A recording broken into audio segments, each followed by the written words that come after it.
லக்ஷ்மி வந்தாச்சு. Co presented by Vasanthan கோவின் தீபாவளி சிறப்பு தள்ளுபடி விற்பனை. அனு இவன் ஒருத்தன் எப்ப பார்த்தாலும் அனு அனுன்னு சொல்லிக்கிட்டு இருக்கிறான்.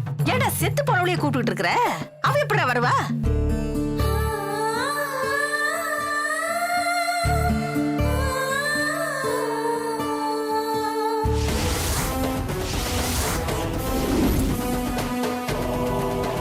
என்னாச்சு அண்ணி? அம்மா, எனக்கு உங்க முகம் சரியா தெரியல. சிஸ்டர், மேடம், அவளுக்கு கண்ணு கொஞ்சம் மங்களா தெரியுதுன்னு சொல்றா. இப்ப டாக்டர் வந்துருவாரு மேடம். சரி.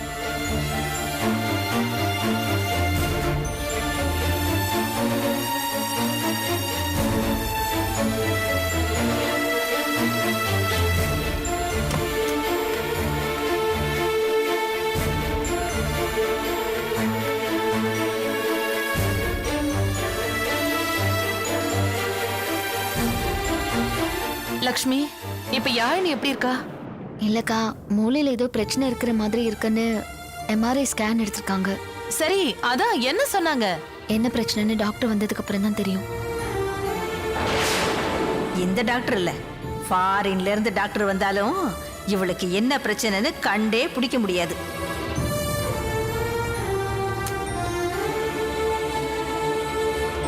குழந்தை கண்ணு முடிச்சிட்டாளா? வாங்க டாக்டர். வாங்க டாக்டர்.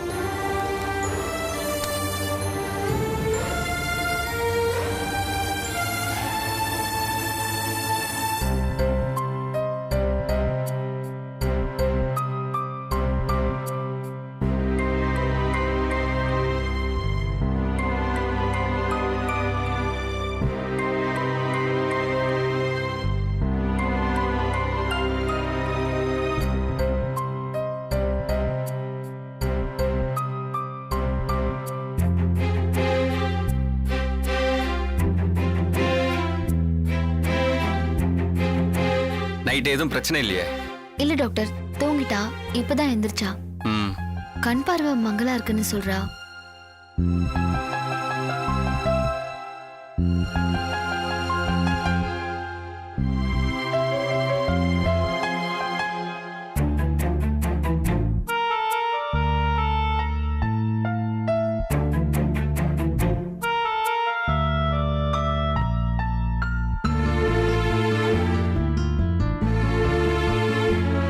யாழினி, நாங்கெல்லாம் உன் எதிரில் தான் நிக்கிறோம், தெரியுதா?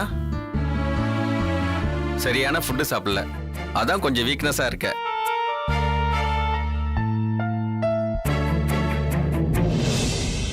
என்னன்னே தெரியாது, ஆனா நம்புற மாதிரி என்னத்தையாவது சொல்லி மழுப்புறா இருப்பாரு இந்த டாக்டர். அடப்பாவி. இருந்தாலும் ஒரு ஐ டெஸ்ட் பண்ணிடலாம். சரிங்க டாக்டர். டெஸ்ட் மேல டெஸ்ட் எடுத்துட்டு தான் இருக்கோம். ஆனா பிரச்சனை என்னன்னு தான் கண்டே பிடிக்க முடியல. நீங்க நைட் எடுத்த எம்ஆர்ஐ ஸ்கேனை பாத்துட்டீங்களா? எல்லாம் பார்த்தாச்சு மேடம். என்ன பிரச்சனை தெரிஞ்சதுங்களா? மூளையில எந்த பிரச்சனையும் இருக்காம தெரியல. எம்ஆர்ஐ ஸ்கேன் ரிப்போர்ட் நார்மலா தான் இருக்கு.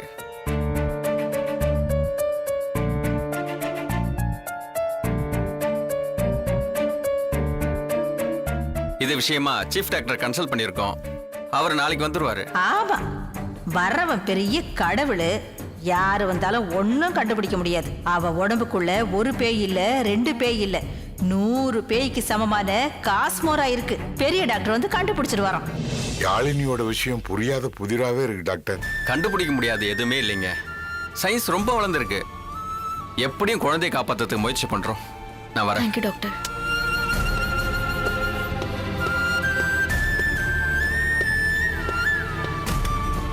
பாப்பா,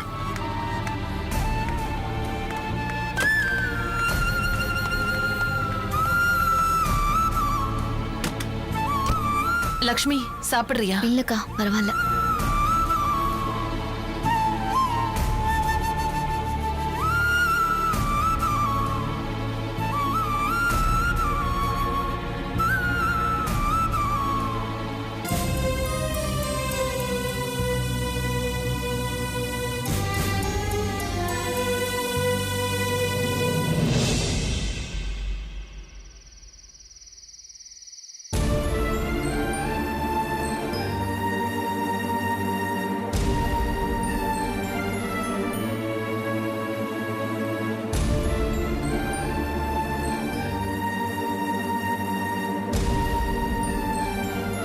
சித்தப்பா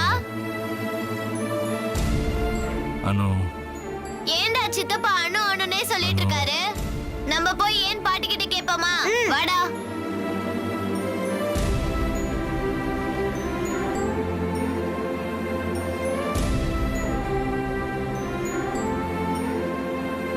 பாட்டி பாட்டி, என்ன பாட்டி இங்க வந்து தனியா உட்கார்ந்திருக்கீங்க? சும்மாதான்டா. ஏன் சக்தி சித்தப்பா எப்ப பார்த்தாலும் அண்ணு அண்ணுனே சொல்லிட்டு இருக்காரு? முன்னெல்லாம் சித்தப்பா நல்லா இருப்பாரு, என்கிட்ட எல்லாம் பேசுவாரு. இப்ப பேசவே மாட்டேங்கிறாரு. ஏன் பாட்டி? எல்லாம் அவன் செஞ்ச பாவம்தான். பாவமா? உனக்கு சொல்லி நான் எப்படி புரிய வைக்கிறது? உன் சித்தப்பாவை பாக்குறதுக்கே மனசுக்கு ரொம்ப சங்கடமா இருக்கு. அதான் இப்படி வெளியில வந்து உட்காந்துட்டு இருக்க. சித்தப்பா பாவம் பாட்டி, அவங்க தனியா உட்கார்ந்திருக்காரு. வாங்க சித்தப்பா கிட்ட பேசலாம். வாங்க பாட்டி. சரி வாங்க.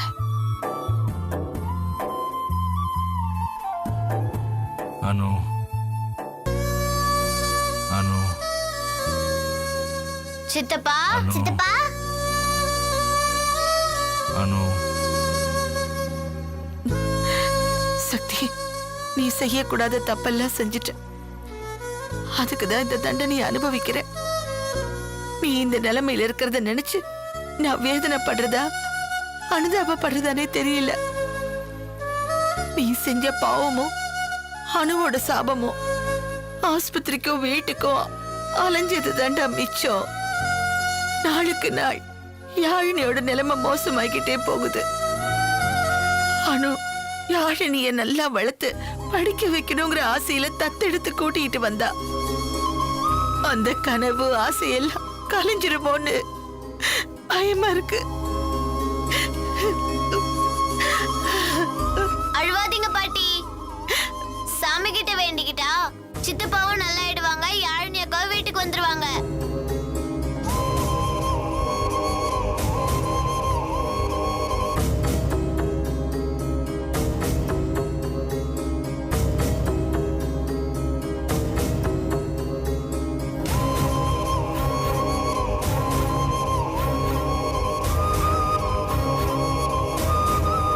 சாமி கும்பிட்டுக்கோங்க.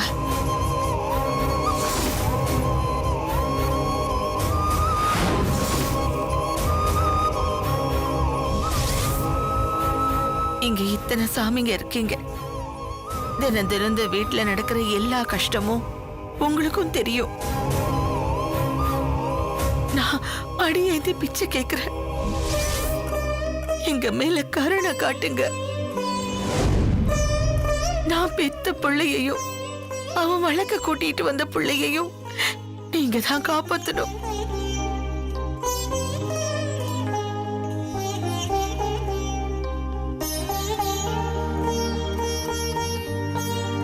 டேய் வாங்க.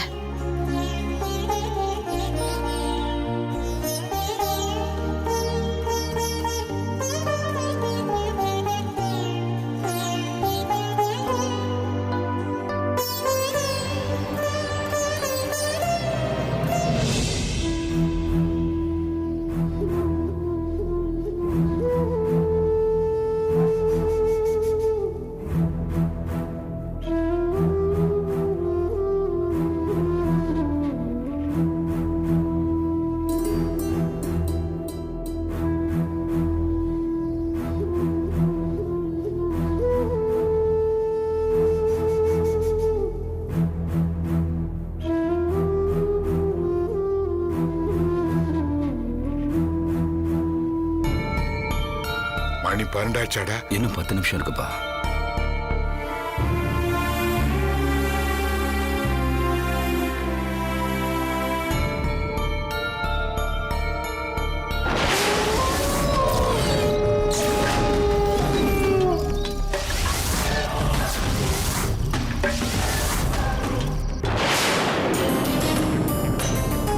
மணி 12 ஆச்சுன்னா குழந்தைக்கு வழி வர ஆரம்பிச்சிருமே. சம்மந்தி, அதை நினைச்சாதான் எனக்கு பயமா இருக்கு. ஏ தங்கவேலா, ஆஸ்பத்திரியில் டாக்டருங்களா இருப்பாங்கல்ல? இருப்பாங்கப்பா.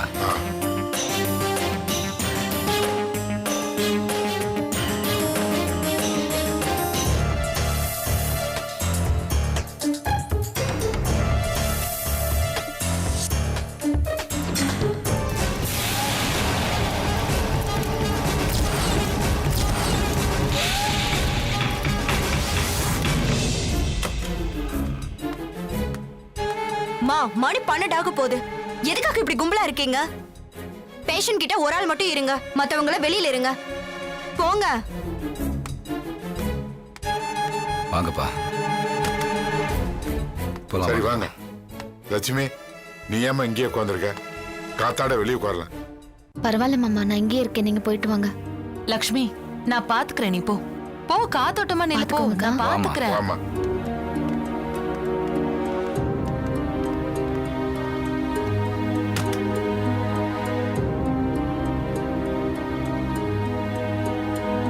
எல்லாம் அழகா வெளியேறிட்டாங்க.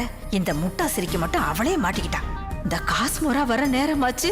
அது வரும்போது நான் உள்ள இருந்தேன்னா பழக்க தோசத்துல அது ஏன் ரத்தத்தை குடிக்க ஆரம்பிச்சிருமே. எப்படியாவது இங்க இருந்து எஸ்கேப் ஆயிரணும்.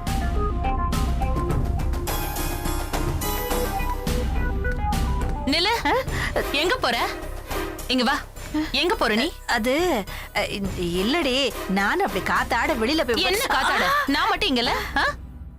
ஒழுங்கா இங்க இரு. உனக்கு காத்து கேக்குதா வெளிய போயிட்டு? அது இல்லடி, பாத்ரூம் போயிட்டு வரேன்டி. ஆமா, நல்லா திங்கிறது போறது. போ அடி போடி, அவளை பிடிச்சு போய் உன்னை பிடிச்சிட்டு இருக்கோம். ஆமா, இடிச்சன பாரு.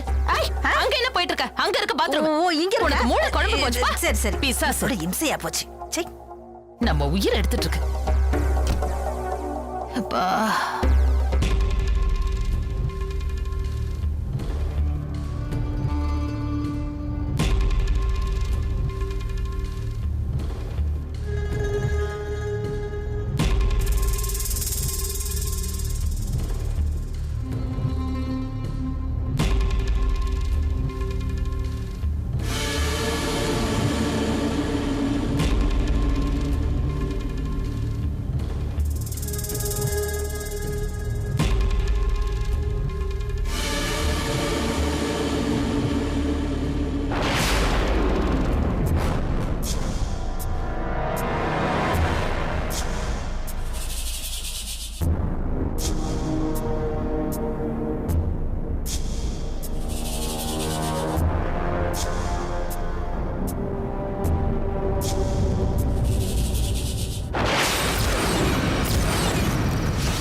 ஐயோ, காசு முறை வந்திருக்கே.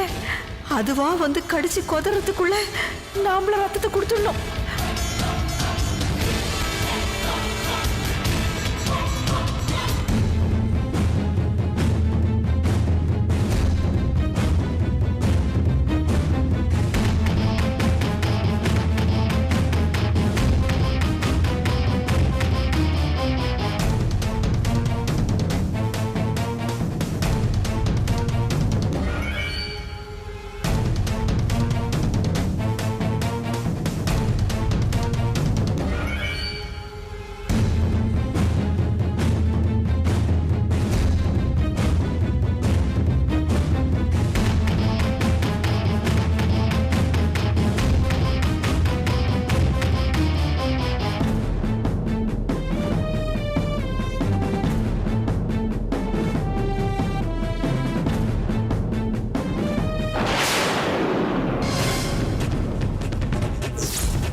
என்னாச்சு? யாழி, யாழி, யாழி. என்னடா இது? சார், சரிடா சரிடா ஏய் தங்கவேலு போய் டாக்டர் கூட்டிட்டு வாடா சீக்கிரம் போ சீக்கிரம் குடிக்கணும்ல யாழினி சரி சரி சரி சரியாடு சரி சரி சரி சரி சரியாடு சரியாடு யாழினி சரியாடு சரியாடு சரியாடு ஒண்ணு இல்லடா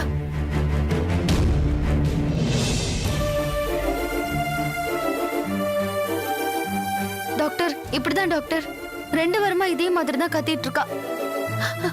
இவ தினம் தினம் அனுபவிக்கிற இந்த கொடுமைய எங்களால பாத்துட்டு இருக்க முடியல டாக்டர். உங்க நிலைமை எனக்கு புரியுதுமா. இந்த கேஸ் ரொம்ப வித்தியாசமா தான் இருக்கு.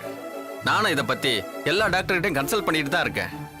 நாளைக்கு இந்த கேஸை பார்க்கறதுக்காகவே டெல்லியில இருந்து ஒரு சீப் டாக்டரை அரேஞ்ச் பண்ணிருக்கேன். ரொம்ப தேங்க்ஸ் டாக்டர். அவர் கண்டிப்பா இதுக்கு ஒரு சொல்யூஷன் கொடுப்பாரு. Thank you so much doctor. Okay, வேற ஒன்றும் பிரச்சனை இல்லை.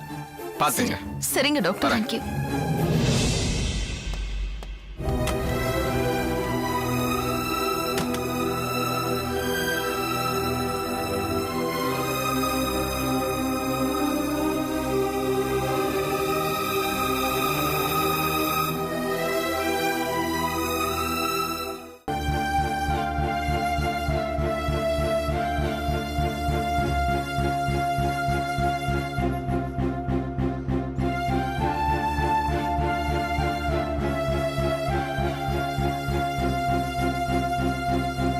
எதுக்காக இந்த வேலையை பண்ணிட்டு இருக்கோனே தெரியல. எந்த வேலைய? மறுபடியும் இவன் எந்திரிப்பானானே தெரியல. இவனை வச்சு மெயின்டைன் பண்ணிட்டு இருக்கோமே அத சொன்ன. நிச்சயமா இவன் எந்திரிப்பான்னு பழைய டீன் சொன்னாரு. இந்த மாதிரி பல கேஸா அவர் பாத்திருக்காராம். இவன் எப்ப எழுந்திருக்கிறது? நாமளும் இவ்வளவு நாள் பாத்துட்டு தானே இருக்கோம். ஒரு ரியாக்ஷனும் இல்லையே. இவனை ஏதாவது ஒரு பிரைவேட் ஹாஸ்பிட்டலுக்கு கொண்டுட்டு போனாலும் இல்ல இவன் கூட யாராவது சொந்தக்காரங்க இங்க இருந்திருந்தாலோ இவன் எந்திரிக்க நிறைய வாய்ப்பு இருக்கான். இங்கேயும் நம்ம ட்ரீட்மெண்ட் கொடுத்துட்டு தானே இருக்கோம். இதெல்லாம் அடிப்படை ட்ரீட்மெண்ட் தான். இதுக்கு மேல கோமால இருக்கிறவங்களை எழுப்புறதுக்கு சில ட்ரீட்மெண்ட்டை கொடுத்து பாப்பாங்க. அந்த வசதி இங்க இல்ல. சொந்தக்காரங்க யாராவது இருந்து கவர்மெண்ட் கிட்ட கேட்டா அந்த ட்ரீட்மெண்ட் இங்கேயே கிடைக்கும். இல்ல வேற ஹாஸ்பிட்டல் கொண்டு போய் கூட பாப்பாங்க. சொந்தக்காரங்கன்னு ஒருத்தர் இது வரைக்கும் வரலையே. நாமளும் நிறைய விளம்பரம் கொடுத்துட்டோம். ஒருவேளை இவனுக்கு சொந்தம்னு யாரும் இல்லையோ என்னமோ. அது எப்படி இல்லாம போகும்? நிச்சயமா இவன் அனாதை கிடையாது. ஆளை பார்த்தா நல்ல குடும்பத்து பையன் மாதிரி தெரியுது. அப்படியே வரல. இன்னும் அவங்களுக்கு தெரியலன்னு தான் அர்த்தம். அதான் விளம்பரம் எல்லாம் கொடுத்துருக்கோமே. வெறும் ஆந்திரால மட்டும்தான் கொடுத்துருக்கோம். மத்த ஸ்டேட்ல? அப்போ இவன் வேற ஸ்டேட்டா இருக்கும்னு நினைக்கிறியா? நிறைய வாய்ப்பு இருக்கு. இவனை பத்தி பக்கத்துல இருக்கிற தமிழ்நாட்டு பத்திரிக்கையில விளம்பரம் கொடுத்தா யாராவது தேடி வரதுக்கு வாய்ப்பு இருக்கு. நீ சொல்றதும் சரிதான். நாம டாக்டர் கிட்ட இத பத்தி சொல்லுவோம். நானும் இத பத்தி தான் யோசிச்சுட்டு இருந்தேன். வாழ வேண்டிய ஒருத்தன் எல்லாத்தையும் மறந்துட்டு இங்க தூங்கிட்டு இருக்கான். இவன் இல்லாம இவனோட குடும்பம் என்ன பாடுபட்டுட்டு இருக்கோம். வா போலாம்.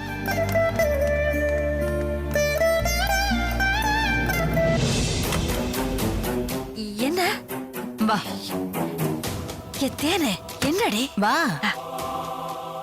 என்ன மா, யாழினி விஷயத்துல நீ ஏதோ தப்பு பண்ணிருக்கன்னு என் மனசு சொல்லுது. அதனால மரியாதையா உண்மையை சொல்லிடு. அதெல்லாம் ஒண்ணு இல்லடி. இத பாரு, உண்மையை மறைக்க நினைச்சுன்னு வெச்சுக்கோ. இந்த கையை உடைச்சு இதே ஹாஸ்பிடல்ல உன்னை படுக்க வச்சிருவ. சொல்லு என்ன பண்ண? ஒண்ணு இல்லடி. ஏன்டி என்ன அடிக்கிற? ஒண்ணு இல்லல. மயிலேனா இறக்க போடாது. குடும்பம்தான் ஆகும். சொல்லு சொல்லு சொல்லு. என்ன பண்ண? என்ன பண்ண? சொல்லு சொல்லுங்க. என்ன பண்ண? சொல்லு என்ன பண்ண? என்னமா நடந்தது? ஹாஸ்பிடல் ஏன் இப்படி நடந்துக்கிறீங்க? என்னாச்சு?